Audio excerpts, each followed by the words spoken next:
So the way we think of workforce housing is our own interpretation. And I say it that way because everybody has a different definition of workforce housing. It's a term that has many definitions. For us, what this means, that this is large working families that live in urban locations that make between 80 to 120% of the area median income of where they live, right? That they tend to be multicultural, right? These are not your nuclear family of 2.5 kids and, 2 cars in the garage and, a dog in the backyard. These are working class, think blue collar families, right? That have strong social networks. In fact, we call them sticky. I don't know if you've heard me say that term before. And what I mean by sticky is that their social networks are strong locally. They're basically, their work is close by. These are not commuters. They basically choose to live close to where they work because basically they don't own as many cars, or the cars that they own for their incomes are, don't drive multi-hour commutes, right? 2 is that their social networks are strong in relation to churches close by, kids are in school close by, and extended family that don't live with them, although they live in a larger family group, are in the communities where we are building the housing and where these people already live.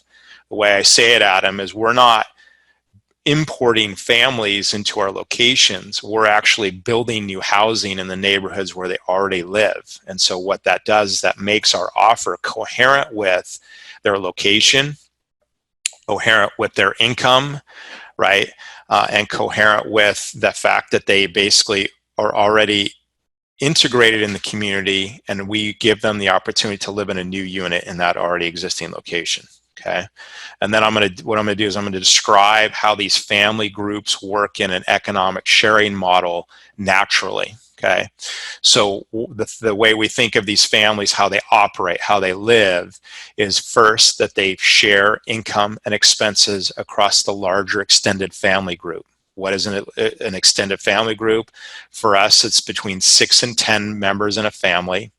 It's 2 to 4 wage earners in that family, made up of usually mom and dad, 1 or more adult children living with them, making it multi-generational, and then older aunt or uncle, grandmother, grandfather, and in fact, hence why we build a ground floor unit for this multi-generational component. Okay, and so if you think about 2 to 4 wage earners, if they're working a blue collar service job or a middle income, a middle income job or a middle income career, they're naturally going to make between $30,000 and $50,000 a year per person, which by themselves is not enough to afford housing, right? That doesn't produce enough income, right?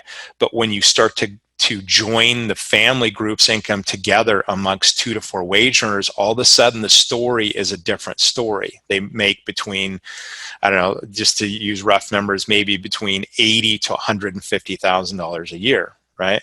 Now, if you think about it, these are folks that have generally stable jobs, but these are not high income, long-term wage earning opportunities. They're all going to hit a limit on what they can make, and they know this, right?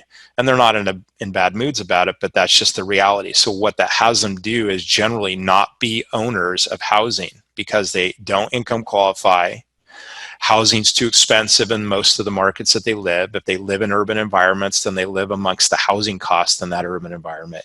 And most importantly is they are generally not able to save up the down payment, that's the real key, is that they don't have the surplus income to save enough to qualify for the mortgage. And so these are renters by necessity, right? And so that our offer basically allows them to have an upgraded living environment, which is that we build a rental housing unit that is for rent but lives like a home, right? It's a 3-story townhouse with a 2-car direct access garage on the ground floor, 5 bedrooms and 4 bathrooms in a 1,750 square foot unit. Now, why is that important? Okay, think about most apartment dwellers have never had a private 2-car garage, ever, right? Think about the units I've lived in, maybe you have as well. You always walk to the parking lot or you were in the parking structure. But if you're, let's say your mom and you work the night shift as a nurse, right? And you come home at 2 o'clock in the morning, you can now drive into your unit, open the garage door, drive in, close the garage door, and now you are insulated from whatever goes on around you, right? And then second is we have 4 bathrooms, right? The 5 bedrooms is the most important part, but think about a family of 10 and how many bathrooms that they would need. And particularly when you look at the existing housing stock, there are 3 and 4 and 5 bedroom apartment units, more often houses. But in an older stock, you would usually have 1 bedroom or bathroom or 2 bathrooms, maybe at most. A 4-bedroom, 2-bath apartment unit is very typical, right?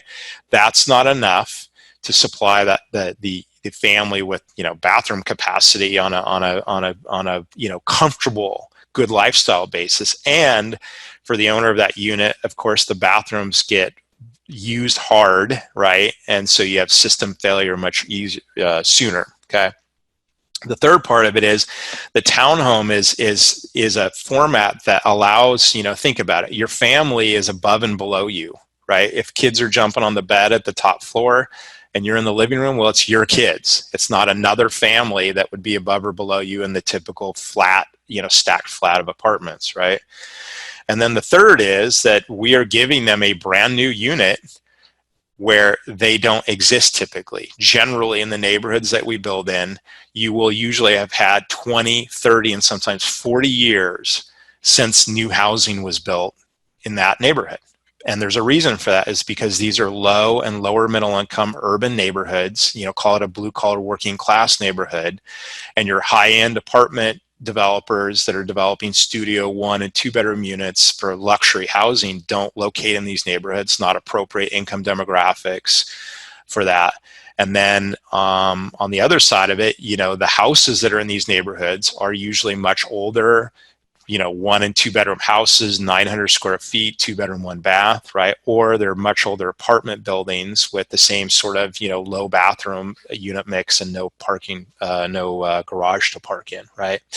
And so basically what we say is that we purpose, design, and build these to rent, but it lives like a house, right? And that's a key factor, because if we want to be a true value proposition to a family that lives in these neighborhoods, I always tell our staff, if these families had a choice to rent a single family detached house, they would always take it, right? Being equal, our unit versus a house, a same rent, same neighborhood, they would take the house because everybody wants a backyard, except generally in the neighborhoods that we build in, the 4 or 5 bedroom house is basically 200, 300, sometimes 1,000 more a month, sometimes more than 1,000 a month more expensive. And so we become coherent with the income categories they're in, with the lifestyle that they would choose to live if they could, which is a house, right? We are a hybrid of those two. Now, we can't give them a detached house